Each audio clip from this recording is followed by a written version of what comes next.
J'ai envie de parler de Quentin Tarantino et de l'énorme erreur qu'il est en train de commettre. Salut à tous, ici Reg. Aujourd'hui, je n'ai pas envie de parler en détail des films de Quentin Tarantino. J'ai pas envie de les détailler. J'ai envie de parler de sa carrière, des erreurs qu'il est en train de commettre et aussi des polémiques qui l'ont mis un petit peu dans la sauce, surtout récemment. On va analyser tout ça, on va détailler, je vais vous donner mon avis dessus. J'ai envie d'avoir le vôtre aussi, car c'est quand même une situation assez particulière et c'est pour ça que j'ai l'impression que depuis son dernier film, Quentin Tarantino, et sa popularité est en baisse assez forte. Il y a beaucoup de choses à dire et j'ai envie qu'on partage un peu nos avis dessus. Avant de commencer cette vidéo, j'aimerais remercier le partenaire officiel de celle-ci, CyberGhostVPN et ses 38 millions d'utilisateurs et presque 5 sur 5 sur Trustpilot. Vous les connaissez, c'est le meilleur moyen de soutenir la chaîne et c'est un service utile que j'utilise tous les jours. Je vous mettrai dans la description et le commentaire épinglé un site internet qui vous dit dans quel pays se situe le film que vous voulez regarder. Ensuite, vous changez de pays. Canada, États-Unis, Royaume-Uni, Belgique, Suisse, Italie, vous allez avoir la VE, STFR et même la VEF dans certains cas. Sur Netflix, vous avez des films comme Nuremberg. Sur Disney+, vous avez déjà Zootopie 2 ou Predator Badlands. Sur HBO Max, qu'il faut utiliser depuis l'application HBO. Si vous avez un compte via Canal, connectez-vous sur Max avec ce compte-là. Smashing Machine est déjà présent et Marty Supreme va pas tarder. CyberGhost propose des serveurs optimisés pour chaque plateforme de streaming. Et vous le savez, mais il y a certains sites internet qui vous demandent une carte d'identité pour y accéder et personne n'a envie de faire ça. Vous avez envie de vous Cillian Murphy, le Gosling en paix, donc utilisez un VPN. De même, quand vous regardez des films d'une certaine manière, vous avez clairement envie d'être en sécurité. Vous pouvez partager un compte avec 7 personnes au total, c'est disponible sur tous vos appareils préférés et c'est super simple d'utilisation. Vraiment, tout le monde peut le faire en quelques clics sans problème. Vous pouvez essayer par vous-même car vous êtes satisfait ou remboursé sous 45 jours et vous avez une assistance technique en français 24h7. Utilisez le lien dans la description et le commentaire épinglé afin de vous abonner à CyberGhostVPN et bénéficier de 83% de réduction plus 4 mois gratuits. Foncez sur l'offre. On va commencer avec son attitude en dehors des films, les trucs un peu polémiques avant de parler de sa grosse erreur. C'est un mec particulier comme Tarantino parce qu'au début de sa carrière, il se faisait constamment attaquer sur plein de sujets. Évidemment, chaque sortie de film, il était accusé de rendre la jeunesse violente à cause de l'hyperviolence de ses films, chose que j'ai jamais vraiment compris, hein. Je veux dire, c'est d'après moi ridicule et stupide. Un artiste fait ce qu'il veut, premièrement, et ensuite, je veux dire, il y a des films qui faisaient tellement pire, et lui, il avait le droit à un acharnement, mais tellement violent de la part des médias, peut-être parce qu'il était primé d'une palme d'or, qu'il était un peu un auteur, entre guillemets, mais ça a énervé les gens, cette violence. Alors que, ce qui aurait dû être dérangeant, c'est à quel point il s'est mal comporté avec Uma Thurman lors du tournage, à quel point elle a détesté bosser avec lui, et c'est pour ça aussi qu'il voulait pas refaire de Kill Bill 3 par la suite, et la vie de Uma Thurman était mise en danger à de nombreux moments durant le tournage. Et ça, évidemment, c'est pas normal, et c'est bien plus grave qu'apparemment l'hyperviolence de ces films. Il y a tout ce débat à chaque fois concernant Quentin Tarantino sur l'utilisation du N-word, parce que oui, il a souvent le N-word dans ses films, c'est peut-être un petit peu bizarre, c'est vrai, surtout quand c'est lui le réalisateur, le scénariste et qu'il est blanc, oui, c'est peut-être un peu particulier. Mais encore une fois, je trouve que ça fait partie des libertés artistiques d'un auteur, je trouve pas que c'est si grave que ça, et en réalité, bah, c'est toujours lui qui se donne le rôle du mec qui dit le N-word. Donc je sais pas si c'est un truc de fantasme, de plaisir un peu sadique de pouvoir le dire sans avoir de problème, mais bon, les acteurs avec lesquels il bosse, qui sont souvent noirs, ont jamais été dérangés par ça, quoi. Du moment qu'il n'est pas raciste en dehors, il a jamais montré des comportements racistes en dehors, je vois pas le souci, quoi. C'est un auteur, c'est un artiste, et c'est limite mieux de lui donner, lui, son propre rôle où il dit le N-word, plutôt que faire jouer des acteurs qui vont dire le N-word. C'est peut-être un peu plus courageux, j'en sais rien, mais dans tous les cas, je trouve que c'est un débat un peu stérile. S'il était raciste en dehors, s'il y avait des preuves de son racisme, à quel point le mec était problématique en dehors, là, on pourrait en discuter. Mais vu qu'il n'est pas problématique par rapport à ça en dehors, bon, je trouve pas ça très problématique et tous les acteurs noirs avec lesquels il a joué l'ont défendu, du coup je vois pas du tout le problème. Il y a aussi le côté sexiste à l'écran avec plein de personnages, dont Sharon Tate, interprétée par Margot Robbie de Once Upon a Time in Hollywood et Kill Bill évidemment. Il y a ce truc un peu apparemment fétichiste des femmes, je parle pas des pieds, hein, je parle vraiment des femmes.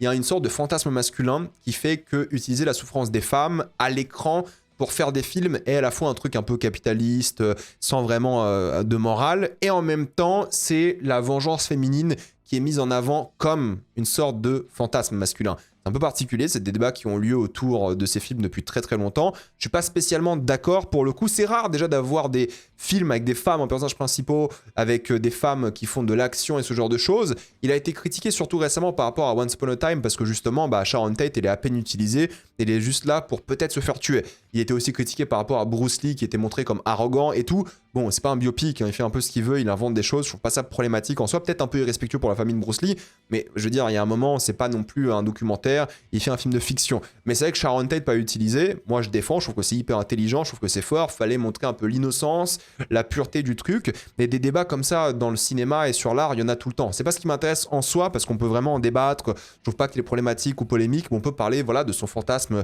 d'avoir des femmes dans des histoires de vengeance et tout, pourquoi pas. Je trouve pas que c'est des débats qui sont problématiques envers envers Quentin Tarantino qui sont critiques de lui de manière vraiment néfaste et problématique. C'est pas des débats moraux ou binaires. Je trouve qu'il y a des discussions qui sont cool, mais ça va pas me faire changer d'avis sur lui, sur son cinéma à cause de ça. Oui, c'est des discussions de cinéma, de cinéphiles et tout, mais je vois pas ça comme problématique ou comme le mec qui a un fantasme chelou d'avoir des femmes et des choses comme ça, des pieds. Bon, je trouve que c'est pas si grave que ça.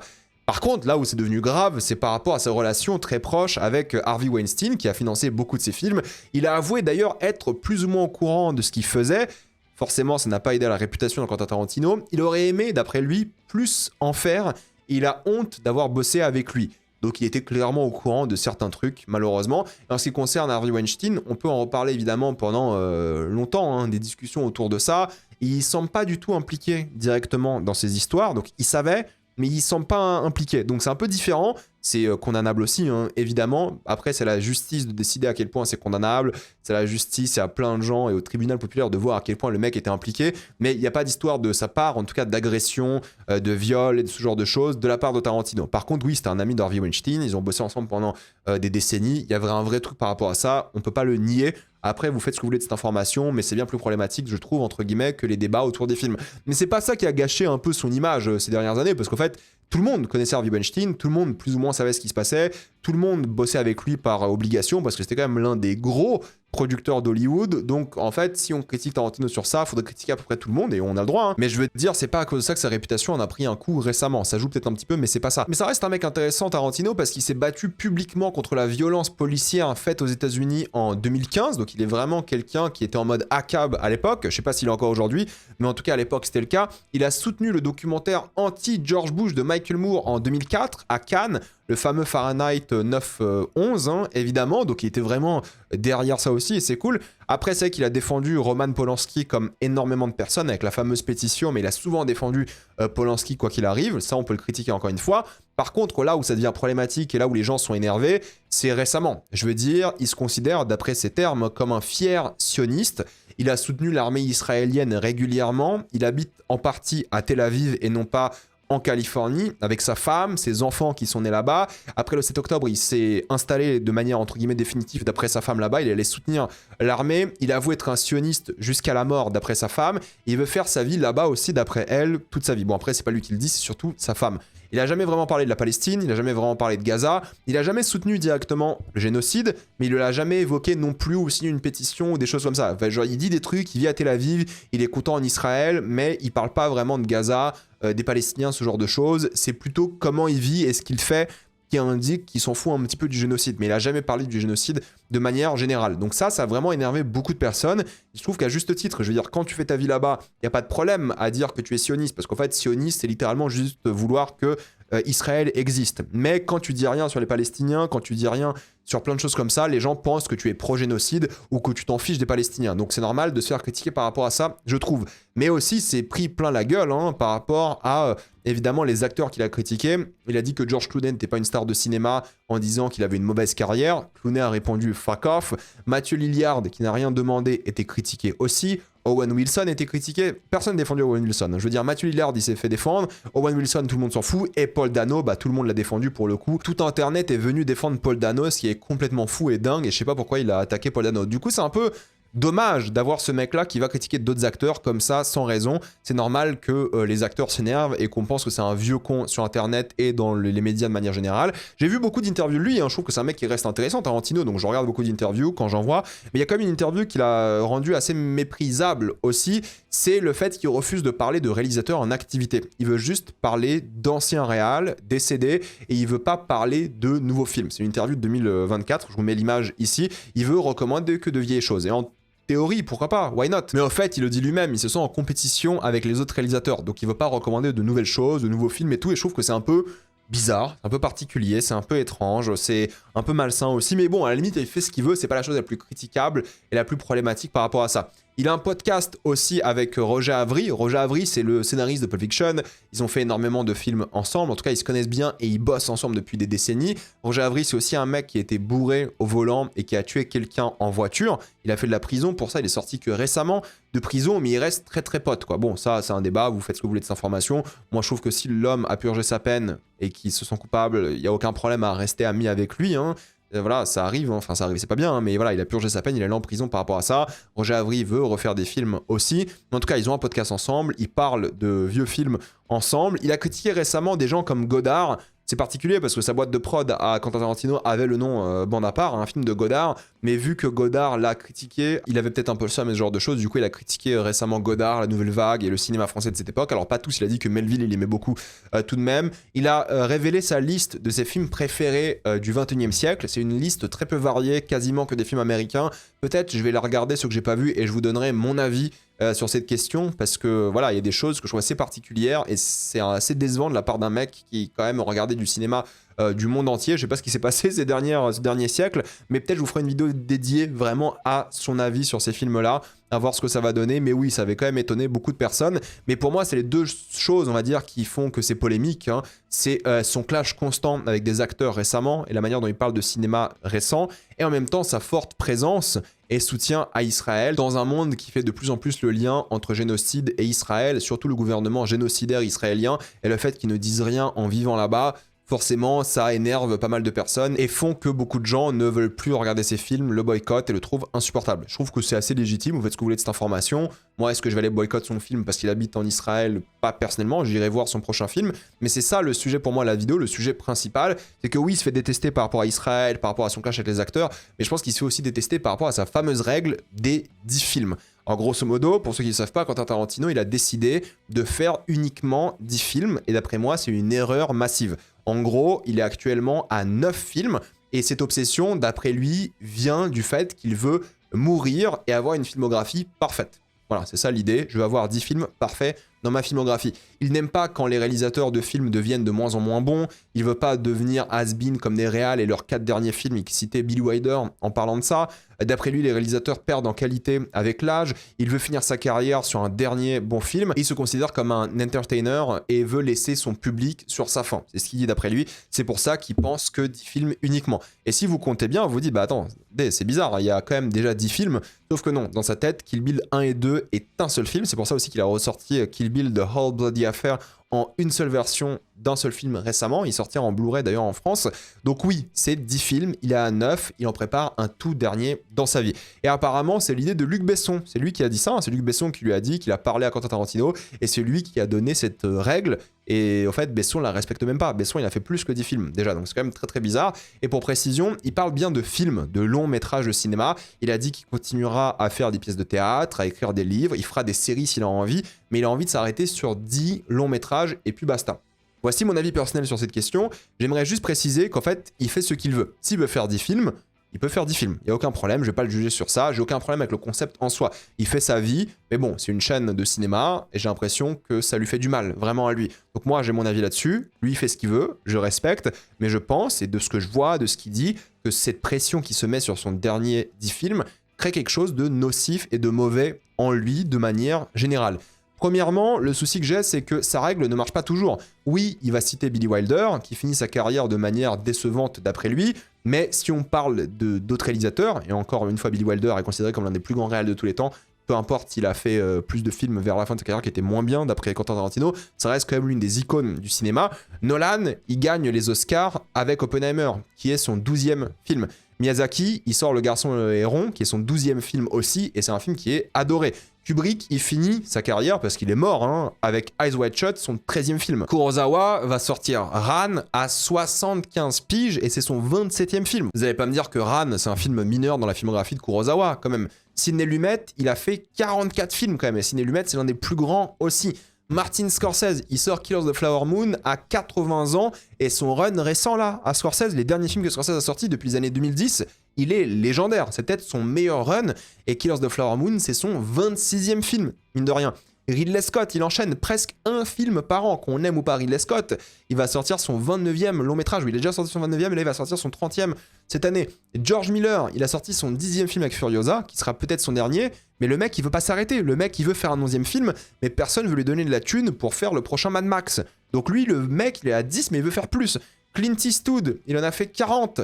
Agnès Varda, 40, Bergman, 62, bordel. En fait, j'ai volontairement cité des réalisateurs qui sont connus et respectés, qui ont peut-être fait des mauvais films, d'accord, très bien, qui ont des mauvais films dans leur filmographie, pourquoi pas, mais qui ont sorti et qui peuvent encore sortir pour certains des chefs-d'œuvre. Peu importe les boosts sortis, ils sont adorés, admirés. Il va souvent citer Hitchcock en disant que les derniers films de Hitchcock sont moins bien, mais Hitchcock, il a fait une 50aine de films. Et pourtant, Hitchcock, c'est considéré comme l'un des plus grands metteurs en scène de l'histoire. Donc en fait, Tarantino se restreint à faire des films, alors que même sortir une bouse dans sa carrière n'aurait pas gâché son image, n'aurait pas gâché le respect qu'ont les gens pour lui. Même Sergio Leone, il voulait faire plus de films dans sa vie, mais il est mort avant, quoi. Il est mort parce qu'il privilégiait certes peut-être la qualité à la quantité. Sergio Leone est mort jeune, à 60 ans hein, pour le coup, mais c'est ce que beaucoup d'artistes disent tout le temps. Ils ont même passé l'âge de la retraite pour certains, parce que la retraite c'est quoi, 65 ans, 70, en fonction des pays. Ils ont passé la retraite depuis longtemps et ils font quand même des films.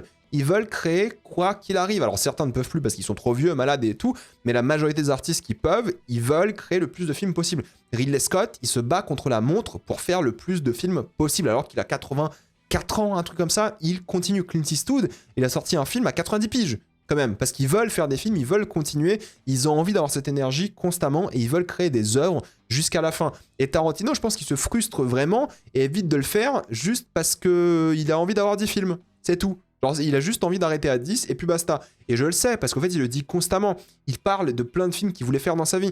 Il voulait faire un film Star Trek R-rated, violent, qu'il a annulé car il voulait pas que ce soit dans sa filmographie. Il a écrit un scénario Star Trek entier. La Paramount était chaud pour le faire et il a dit que non. Il écrit beaucoup de scénarios, tout le temps, constamment. Je veux dire, Kill Bill 3, c'est le gros truc. Hein. Pour le coup, Kill Bill 3, il y avait toujours une suite de prévues, entre guillemets, mais ça a été annulé à cause des problèmes de tournage, trop fatigant. Mais il avait l'histoire, en théorie. Il voulait faire la suite. Il voulait peut-être le faire en animé. Il y a Yuki's Revenge qui est sorti récemment dans Fortnite, ce qui est lunaire. Tu vois qu'il a de l'amour pour Kill Bill et il pourrait faire Kill Bill 3 son dernier film. Mais il a plus envie parce que c'est trop compliqué. Ouais.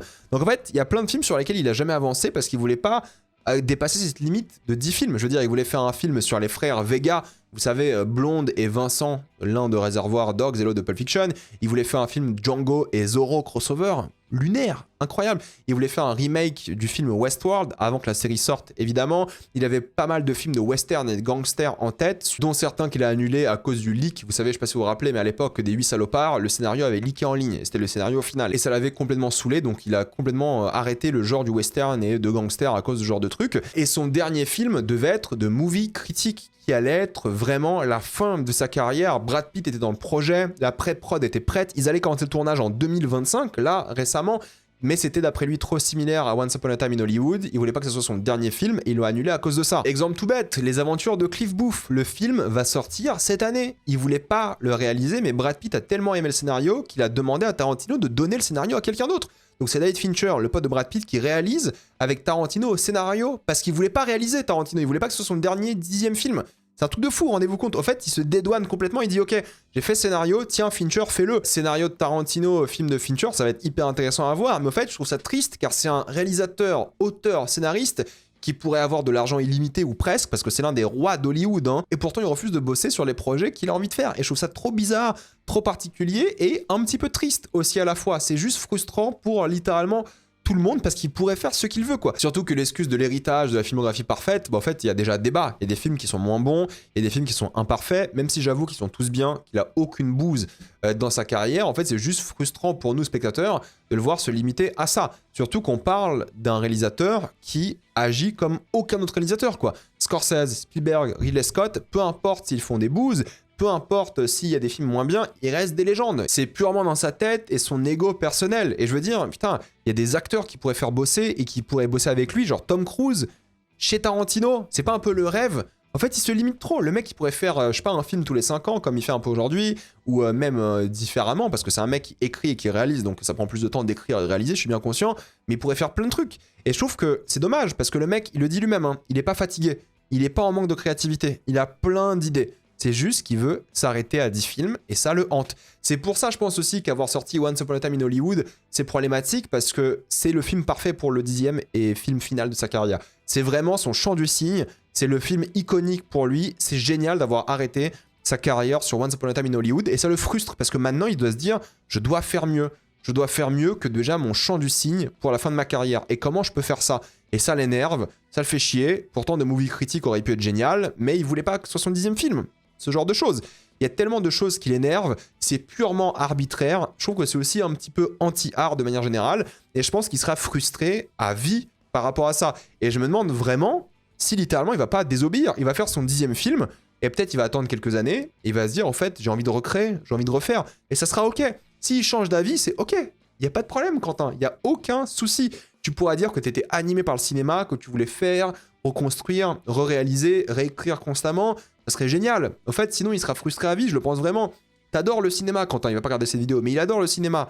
Regarde, crée du contenu, fais des choses. Alors oui, c'est un peu égoïste de notre part, parce qu'on aime bien ce qu'il fait, c'est un réalisateur connu, mine de rien, qui fait de bonnes choses, mais je pense vraiment qu'en termes de santé mentale, ça le hante et ça lui fait du mal, quoi. Quentin, fais-toi kiffer, fais ton film Star Trek, fais ton movie critique, fais ton 10e film si tu veux, ce que t'as prévu, réalise les aventures de Cliff Booth. En plus, les gens, ils vont en salle voir ces films, ils sont à fond, ils adorent, quoi. Je sais que écrire, ça prend du temps, c'est difficile, c'est stressant et tout, bien sûr, mais se rajouter une limite, c'est encore pire, j'ai envie de te dire, quoi. Donc après, disons les choses, d'un point de vue cynique, le marketing de son dernier film sera gigantesque. Ce sera tellement le plus gros succès de sa carrière, peu importe les polémiques, Israël, les acteurs et tout. Son dernier film, il va choper des stars mondiales, genre un Tom Cruise, ce genre de truc. Il va dire, ok, c'est mon dernier film, le dernier de ma vie, ça sera un événement, ça sera presque du jamais vu, quoi. Un réal qui dit stop à sa carrière, qui dit j'arrête là, c'est fini, ça sera du jamais vu. Donc en termes de marketing, de box-office, ça sera un truc de fou. La manière dont ils vont jouer sur ça, ça va être assez légendaire, ça va être marquant, et je pense que ça va marquer beaucoup de personnes de manière générale aussi, parce que ça sera